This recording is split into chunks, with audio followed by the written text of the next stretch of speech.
ఆడపడుచు వాళ్ళు మా ఇంటికి వచ్చిన స్పెషల్గా ఈ వ్లాగ్ని అయితే మీతో షేర్ చేసుకోబోతున్నానండి. అలాగే ప్రీవియస్ వీడియోలో పద్మక్క వాళ్ళ ఇంటికి వెళ్ళానని చెప్పాను కదండి.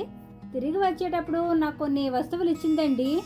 అవేంటనేది కూడా ఈ వీడియోలో మీకు షేర్ చేస్తాను. Thank you aunty. Pankajam aunty thank you so much. మా అమ్మ సూపర్గా ఎంజాయ్ చేసింది. నాని ఆంటీకి థ్యాంక్స్ చెప్పు. ఇలా చూడు. మా నానికి నాలాగే సిగ్గుతో కూడిన మొహమాటం అండి, సరిగా మాట్లాడు. ఇక కనిపించే ఈ స్టీల్ డబ్బాలన్నీ నాకు పద్మకే ఇచ్చిందండి.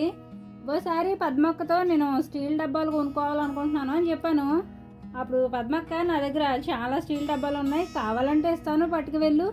ఆ స్టీల్ డబ్బాలు కొనుక్కునే డబ్బులతో ఇంకేమైనా అవసరమైనవి కొనుక్కో ఉంది. సరే నేను ఎలాగో ప్లాస్టిక్ వాడను కాబట్టి కిచెన్లోకి ఉపయోగపడతాయని తీసుకున్నాను. పద్మకి ఇచ్చిన డబ్బాల్లో ఈ రెండు మా ఆడపడుచుకి ఇద్దామని పక్కన పెట్టాను. వాళ్ళకి డైనింగ్ టేబుల్ ఉంది, ఆ టేబుల్ మీద పెట్టుకోవడానికి అందంగా ఉంటాయని ఆ రెండు పక్కన పెట్టాను. ఇలాంటి క్యాన్లు ఏమో రెండు ఇచ్చిందండి, ఒకటి చిన్నదే ఒకటి పెద్దదే. ఈ క్యాన్లు ఏమో అమ్మాళ్ళ ఇంటికి పట్టుకు వెళ్దామని ఈ రెండు పక్కన పెట్టాను. ఎప్పుడైనా చేలో పని చేస్తున్నప్పుడు కానీ కూలీలతో పని చేయించాల్సి వచ్చినప్పుడు కానీ చేలోకి మంచినీళ్ళు టీ పట్టుకు వెళ్ళడానికి బాగుంటాయని ఆ రెండు పక్కన పెట్టాను. కేజీ నుంచి 5 కేజీల వరకు అన్ని సైజుల డబ్బాలని ఇచ్చిందండి. నేను ఎలా ప్లాస్టిక్ మానేసి స్టీల్ వాడుతున్నానో అలా పద్మక్క స్టీల్ మానేసి గ్లాస్ వాడుతుందండి. అందుకని కిచెన్లో వాడుకునే డబ్బాలన్నీ నాకు ఇచ్చేసింది. నేను పద్మక్క వాళ్ళ ఇంటికి వెళ్ళొచ్చిన తర్వాత రోజే మా ఇంటికి మాడపడిచి వాళ్ళు వచ్చారండి. వాళ్ళు వచ్చిన సందర్భంగా స్నాక్స్ చేశాను.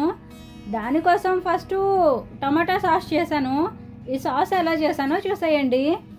బాగా ఎర్రగా పండిన టమాటాలు కేజీ తీసుకొని ముక్కలుగా కట్ చేసుకొని అందులో కలర్ కోసం ఒక బీట్రూట్ ముక్కలు, చిన్న అల్లం ముక్క, 3-4 వెల్లుల్లి రేఖలు, చిన్న కప్పు వెనిగరు, సరిపడా ఉప్పు, 1 స్పూన్ కారం వేసుకొని అందులో చిన్న గ్లాస్ వాటర్ నీళ్లు పోసుకొని కుక్కర్లో 3-4 విజిల్స్ వచ్చేంత వరకు ఉడకనివ్వాలి. ఇలా మెత్తగా ఉడికిన తర్వాత పూర్తిగా చల్లారిన తర్వాత మిక్సీ పట్టుకొని స్ట్రైనర్తో వడకట్టుకోవాలి. దీన్ని మా ఆడపడుచుకి ఇచ్చేసి నేను అటుకులు ఆలుతో కట్లెట్స్ చేద్దామని వాటికి కావాల్సినవి ప్రిపేర్ చేస్తున్నాను.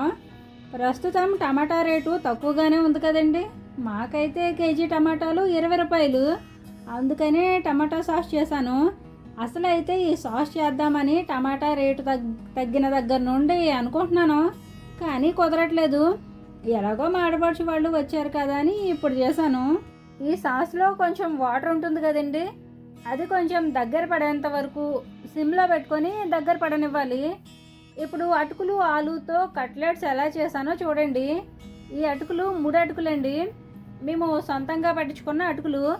వీటిని 2-3 సార్లు శుభ్రంగా కడిగి అటుకుల్లో వాటర్ లేకుండా పిండేసి 5 నిమిషాలు అటుకులు పక్కన పెట్టి నానిన తర్వాత చపాతీ పిండిలా ఇలా ముద్దలా చేసుకొని పక్కన పెట్టుకోవాలి.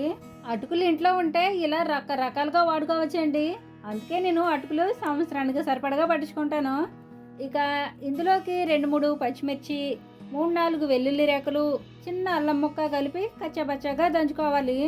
ఇప్పుడు ముద్దగా చేసుకున్న అటుకుల్లో చిన్న ముక్కలుగా కట్ చేసుకున్న ఉల్లిపాయ ముక్కలు, కచ్చాపచ్చాగా దంచుకున్న పచ్చిమిర్చి, సన్నగా కట్ చేసుకున్న కొత్తిమీర, సరిపడా ఉప్పు కారం వేసుకొని అందులోనే ఉడకబెట్టుకున్న బంగాళదుంపల్ని కూడా వేసుకొని మొత్తం అన్నీ బాగా కలిసేలా కలుపుకోవాలి. చిన్నమ్మిచ్చిందా?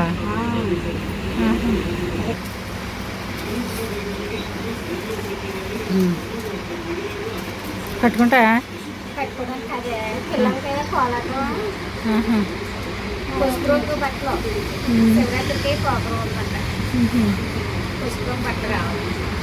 ఆ పసుపు బాగుంటుంది కదా.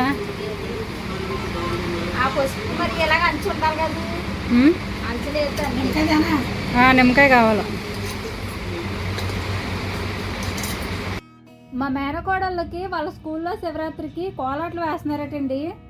అందుకని పిల్లలకి డ్రెస్సులు కుడదామని ఎల్లో కలర్ శారీ ఇంట్లో ఉంటే పట్టుకుని వెళ్ళింది. ఆ శారీ నాకు మా పిన్ని ఇచ్చిందండి సిరికి డ్రెస్ కుట్టమని. ఈలోగా స్కూల్లో ప్రోగ్రాం ఉందని మాడపడిచి పట్టుకుని వెళ్ళింది. ఇక ఇందులో వేయించి పొడి చేసిన జీలకర్ర పొడి, ధనియాల పొడి, కొంచెం పసుపు, నిమ్మరసం కూడా వేసి కలుపుకొని కట్లెట్స్గా చేసుకొని ఫ్రై చేసుకోవాలి. ఈ కట్లెట్స్ అన్ని మా ఆడపడుచు తయారు చేసేలోగా నేను పొయ్యి మీద పెట్టిన టమాటో సాస్ దగ్గర పడింది లేనిది చూసి, దగ్గర పడిన తర్వాత అందులో 200 గ్రాముల పంచదార వేసి కలిపాను.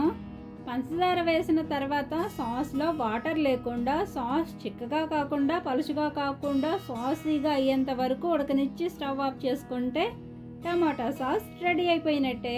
ఈ సాస్ మనం బయట కొన్న సాస్ లాగే ఉంటుందండి. చల్లారిన తర్వాత ఒక డబ్బాలో వేసుకుని ఫ్రిడ్జ్లో స్టోర్ చేసుకుంటే 2-3 నెలల వరకు నిల్వ ఉంటుంది. సాయంత్రం పూట ఏమైనా తినాలనిపించినప్పుడు స్పైసీగా ఏమైనా చేసుకొని సాస్ వేసుకొని తింటే బయట ఫుడ్ తిన్న ఫీలే కలుగుతుంది. ఇది వరకు నేను 2-3 సార్లు టమాటో సాస్ చేశానండి. మా వాళ్ళకైతే ఈ సాసు చాలా బాగా నచ్చేసింది. ఎలాగో టమాటా రేటు తక్కువగానే ఉంది కదా అని మళ్ళీ ఇప్పుడు ట్రై చేశాను.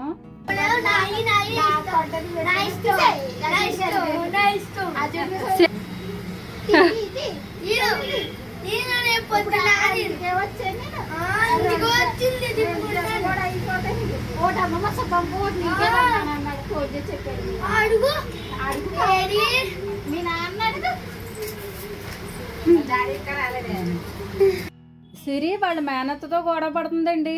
మా అన్నయ్య నా కోసం కొని తెచ్చాడనేమో అత్త, లేదు నా కోసమే కొని తెచ్చాడనేమో మేనకోడలు. ఇద్దరు బాధించుకుంటున్నారు. సిరికి ఏమైనా రోల్ గోల్డ్ కొనాలంటే మాడపడుచు చెల్లి వాళ్ళే కొంటారండి. రోల్ గోల్డ్ నాకు అంత ఇంట్రెస్ట్ ఉండదండి. సిరికి వాళ్ళ అత్త తెచ్చినవి, వాళ్ళ పిన్ని వాళ్ళు తెచ్చినవే దాచుకొని పెట్టుకుంటూ ఉంటుంది. ఇప్పుడు వచ్చినప్పుడు కూడా మాడపడుచు సిరికి రోల్ గోల్డ్ తెచ్చిందండి. ఇలాంటివన్నీ వాళ్ళే కొంటుంటారు. ఏంటో తెలియదు కానివ్వండి, మేకప్కి సంబంధించినవి, రోల్ గోల్డ్కి సంబంధించినవి అలాంటివి ఏవి నాకు ఇష్టం ఉండదండి. ప్రస్తుతానికి సిరి అయితే అన్నీ పెట్టుకోవడానికి ట్రై చేస్తుంది. చిన్న స్టిక్కర్ ప్యాకెట్ కొనిచ్చినా సరే సిరి అయితే చాలా హ్యాపీగా ఫీల్ అవుతుందండి. తన ఇష్టాన్ని మాత్రం నేనేమీ కాదనలేండి, తనకి నచ్చినవన్నీ పెట్టుకోమంటాను. ఒకవేళ నేను కొంటే మాత్రం సింపుల్గా ఉన్నవే కొంటాను. హెవీగా ఉన్నవన్నీ వాళ్ళ అత్త పిన్ని వాళ్ళే కొనిస్తుంటారు. ప్రీవియస్ వీడియోలో పద్మక్క జ్యువెలరీ ఇచ్చిందని చెప్పాను కదండి. ఆ జ్యువెలరీలో అయితే నేను ఒక్కటి కూడా పెట్టుకోను. మళ్ళీ మా ఆడపడుచుకి ఇష్టమేనండి, తను పెట్టుకుంటుంది. అందుకని సిరిని ఇయర్ రింగ్స్ లాంటివన్నీ అత్తకి ఇచ్చేయమ్మా అని చెప్తే అవి కూడా నేనే పెట్టుకుంటానని లాస్ట్కి ఇచ్చిందిలేండి. ఇక పద్మకి ఇచ్చినవన్నీ వాళ్ళ అత్తకి చూపిస్తూ సిరి చాలా హ్యాపీగా ఫీల్ అయిపోయిందండి. బుట్టలు 5 ఉంచుకొని బుట్టలు అత్తకిచ్చే. చెవులీలు, హారాలు, గాజులు పద్మక్క చాలానే ఇచ్చిందండి.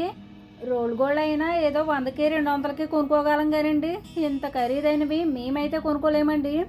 ఇవన్నీ ఇచ్చిన తర్వాత నేనైతే బంగారం ఇచ్చినంత హ్యాపీగా ఫీల్ అయ్యానండి. నేను పెట్టుకోకపోయినా సిరి అయినా పెట్టుకుంటుంది, లేదంటే మా ఆడపడుచు వాళ్ళు అయినా పెట్టుకుంటారు. ఇక మా ఆడపడుచు వచ్చిన సందర్భంగా సాయంత్రం తినడానికి స్నాక్స్ అయితే రెడీ చేశానండి. ఇంతకే మా ఆడపడుచు ఇప్పుడు ఎందుకు వచ్చిందంటే, మీకోసారి కాకినాడలో ఉన్న మా చిన్నత్తయ్య వాళ్ళ హోమ్ టూర్ చేసి చూపించాను కదండి. ఆ హోమ్ టూర్లో మా చిన్నత్తయ్య వాళ్ళ అమ్మగారిని కూడా చూపించాను కదండి. ఆ బామ్మగారు చనిపోయారు. ఆ రోజు బామ్మగారిది పెద్ద కర్మ. అలా బామ్మగారి పెద్ద కర్మ చూసుకొని మా ఇంటికి వచ్చారు. వాళ్ళు వచ్చేసరికి నేను ఆల్మోస్ట్ స్నాక్స్ తయారు చేయడానికి అన్నీ రెడీ చేశాను. ఈలోగా మా ఆడపడుచు వాళ్ళు వచ్చేస్తే తన హెల్ప్ తీసుకొని స్నాక్స్ అయితే రెడీ చేస్తాను. మా ఆడపడుచు వాళ్ళు వచ్చిన రోజు సాయంత్రమే వెళ్ళిపోయారండి. వెళ్ళేటప్పుడు కొంచెం సాసు వండిన స్నాక్స్ పట్టుకొని వెళ్ళింది. వాటితో పాటు పద్మకి ఇచ్చిన స్టీల్ బాక్సులు కూడా పట్టుకెళ్ళింది. వైజాగ్ వెళ్ళినప్పుడు మా అత్తయ్య మా ఆడపడుచు కోసం ఆర్టిఫిషియల్ ఫ్లవర్ వాజులు కొందండి. అవన్నీ ఒక సంచిలో పెట్టేసి అత్తయ్య మా ఆడపడుచుకి పట్టుకు వెళ్ళడానికి అన్నీ రెడీ చేసింది. పెట్టుకున్నారు అన్నీ.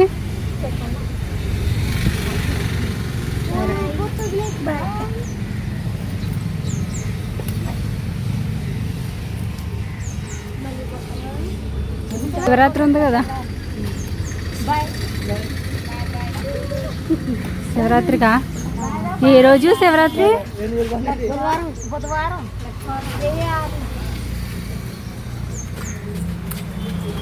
ఓకేనండి, ఈ వీడియోలో పద్మకి ఇచ్చిన స్టీల్ బాక్సులు, జ్యువెలరీ, అలాగే నేను తయారు చేసిన టొమాటో సాసు, అటుకుల కట్లెట్స్, మా ఆడపడుచు వాళ్ళతో సరదా సందడి ఇవన్నీ చూసిన తర్వాత మీకు ఎలా అనిపించిందో మీ అభిప్రాయాన్ని కామెంట్ చేసి, మీకు ఈ వీడియో నచ్చితే తప్పకుండా లైక్ చేయండి. మరో మంచి వీడియోతో మళ్ళీ వస్తాను. ఉంటానండి. నమస్తే.